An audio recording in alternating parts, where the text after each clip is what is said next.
বন্ধুরা, কল্যাণী ওয়ান্ডারল্যান্ডে তোমাদের স্বাগত। আজ তোমাদের জন্য নিয়ে এসেছি কচি সজনে ডাঁটা দিয়ে বেগুন আর আলু সেদ্ধ করে পিস পিস করে কেটে নিয়েছি, দিয়ে ঝোল করে দেখাবো। তোমাদের টমেটো দেবো, কাঁচা লঙ্কা, এছাড়া শুকনো লঙ্কা ফোড়নে দেবো। এবার তোমাদের দেখাবো কিভাবে করব। তোমাদের যদি আমার রেসিপিটা ভালো লাগে তাহলে বন্ধু ফ্যামিলির সাথে শেয়ার করার অনুরোধ রইল। তোমরা এইভাবে আলু বেগুন দিয়ে কচি সজনে ডাঁটা ঝোল করতে পারো। কচি সজনে ডাঁটা ঝোল খেতে খুবই ভালো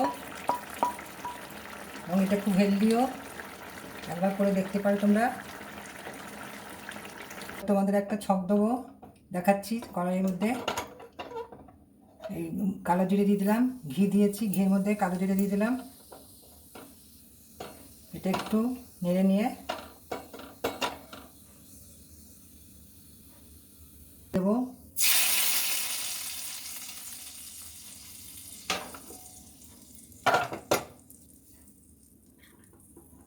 দিয়ে একটু গরম মশলা দিয়ে দিচ্ছি।